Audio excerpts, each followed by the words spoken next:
जी फैसल चौधरी साहब बताइए आज क्या हुआ। एक दफे फिर आप लोग पहुंचे, कुछ को मुलाकात की इजाजत मिली और कुछ को नहीं मिली। उसमें तो सिर्फ 2 बंदे पहुंचे के, बाकी तो वहाँ पे अडयाला के बाहर नहीं थे। लिहाजा जो पहुंचते हैं उनको वहाँ पे ज़ाहिर अडयाला में मुलाकात के लिए पहुंचना भी जरूरी एलिमेंट होता है। तो वहाँ पे नईम पंजोता साहब को अंदर नहीं जाने दिया और मेरे साथ फैसल मलिक साहब और गए थे उस्मान रियाज गिल साहब जो कि बुशरा बीबी के वकील हैं जी। वो गए थे और पहाड़ साहब एक हमारे लाहौर से टिकट होल्डर हैं, शहबाज शरीफ साहब के खिलाफ भी उन्होंने इलेक्शन लड़ी हुई है, उनको भी इजाजत दी गई।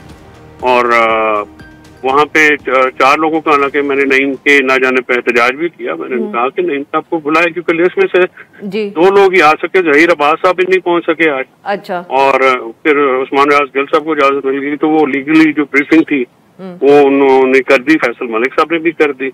और मामला के ऊपर जो है वो सारा असल गुफ्तगू हुई है इमरान खान साहब के साथ, और इमरान खान साहब और बुशरा बीबी दोनों मौजूद थे।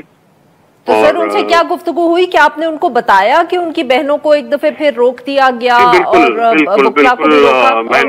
मैंने उनको बताया कि ये टेरनी है और ये जारी है, आपके वकला को भी रोक लिया जाता है और ये जाति की बात है। तो उस पर उन्होंने ये कहा कि आप, मैंने कहा और कंटेम्प्ट एप्लीकेशन जो फाइल की गई हैं वो भी नहीं लग रही हैं, तो आपको पता ही है रिपोर्ट पैकिंग के बाद वी अंडरस्टैंड थिंग्स। तो फिर उन्होंने ये कहा कि जितनी भी लीगल कमेटी के जो सीनियर लोग हैं और सीनियर पार्लियामेंटेरियंस हैं वो चीफ जस्टिस को लेटर भी लिखेंगे और साथ में वो जो है प्रेस कॉन्फ्रेंसेस भी करेंगे जिसमें ये सारी चीजें जो है वो हाईलाइट भी होंगी और उसमें हाईलाइट की जाए।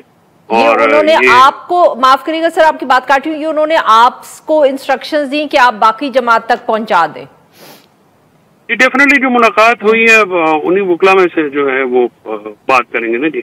ये डायरेक्शन उन्हीं को जो मुलाकाती हैं, उन्हीं जो मेरे साथ 3 और वकला थे वो करेंगे और जिनसे मेरी बनती है मैं उनको दे दूंगा। अच्छा सर, तो बताएं कि ऑब्वियसली ये अब काफी हफ्ते से मामला चल रहा है और इमरान खान साहब को भी तकरीबन जो मिलता होगा हर हफ्ते वो यही बात बताता होगा। आई मीन उनका क्या इस पे रद्द अमल आता है? गुस्से का इजहार करते हैं, he is resign to the situation, how does he respond to this happening week after week? देखिए obviously nobody likes it, you know, ये पसंद आने वाली बात तो नहीं है, बट ही अंडरस्टैंड थिंग्स के जो मामलात हो रहे हैं, जिस तरह से एक सारा मामला है जिनके साथ जो ये करवाते हैं, तो he has a fair idea कि क्या है क्या नहीं है। और ये जो जिस तरह से मुलाकातें और in fact because obviously he is dealing with these issues from quite long, उनको ये अंदाजा है कि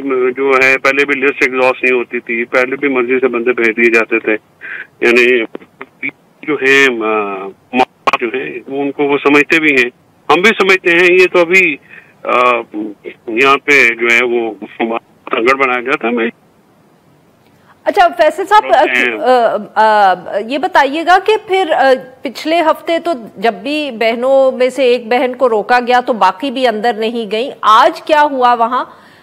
कोई बहनों ने मुख्तलिफ फैसला किया या? जो मुझे इल्म हुआ है उन्होंने कहा कि जो अब उसकी तस्दीक मैं नहीं कर सकता क्योंकि मैंने खुद नहीं देखा, तो मुझे बताया गया कि जो दोनों बीबियां हैं वो गई हैं और उनको जो है वो कहा गया है कि उनको इजाजत मिल गई थी और शायद कजन को भी इजाजत मिल गई थी। अब I am not sure whether कि वो जा सके या नहीं जा सके या क्या सूरत हाल हुई, तो ये मुझे उसका इल्म नहीं, लेकिन जो जर्नलिस्ट और दूसरे लोगों से मुझे पता लगा कि शायद उनको इजाजत मिल गई और वो ठीक है। उनसे मैं इमरान खान साहब का भी पिछली मुलाकात में भी यही कहना था कि मुलाकात जो भी जिसको इजाजत मिले वो आ जाया करे, ताकि कम से कम जो हालात हाजरा के जो हैं ये बाहर अंदर की कोई बात तो पता लग जाती है। ज़ाहिर वो जो बात करेंगी, बहनें जो बात करेंगी वो काफी वो ऑथेंटिक होती है और वो सॉलिड होती है, उनके लिए वजन रखती है डेफिनेटली। तो सर ये बताएं कि अब लग ये रहा है कि जमात ने भी ये फैसला कर लिया है कि पहले जमात में भी हमने देखा बहुत बहस हुई इस पे, ये कहा गया कि अगर एक को इजाजत नहीं मिलती बाकी नहीं जाएंगे, बट अब लगता है कि the party has also resign to this. आप लोगों ने भी एक्सेप्ट कर लिया कि ये यूं ही चलेगा, जिसको इजाजत मिलेगी वो चला जाएगा, जिसको नहीं मिलेगी वो बाहर रह जाएगा। कोई इसके ऊपर आपकी ओवरऑल स्ट्रैटेजी नहीं है? नहीं नहीं, देखिए वो गुजारिश ये है कि वो पहले भी ऐसा होता था, तो I don't know why this issue was even created. तो ये तो हमेशा से ऐसे ही होता है, तो इसलिए जो है वो रिजाइल ही करना था अपना। उनका जो सिलसिला है, मामला जो चल रहा है, वो सारों को इस तरह से ही है। वो मैंने अर्ज किया ना कि इमरान खान साहब के हाथ की लिखी हुई लिस्ट जो है वो कभी पूरी नहीं करते थे। तो ये कोई कंट्रोल जो, और दूसरी बात ये है कि बाहर से बैठ के तो कंट्रोल होता नहीं है। देखिए ये जो कंट्रोल करते हैं वही करते हैं, वी ऑल नो इट। तो अब उसको अगर आप ये कहें जाके, फिर अदालतें जो पहले हम जब थे तो ये फायदा ये था कि अदालतें जो है वो बात सुन लेती थी। अब तो अदालतें भी जो है वो बिल्कुल कोर्ट पैकिंग हो चुकी है। जैसे मैंने उनको बताया कि जी वो भी नहीं हो रही, कंटेम्प्ट भी फाइल की गई है, उमर अयूब साहब की तरफ से भी फाइल की गई है, बहनों की तरफ से भी की गई, वो नहीं लग रही। तो अनफॉर्चुनेट बात है। अब ये ऑर्डर इम्प्लीमेंट कराना तो कोर्ट ने कराना ना जी, बिल्कुल वही करा सकते, अथॉरिटी तो उनके पास।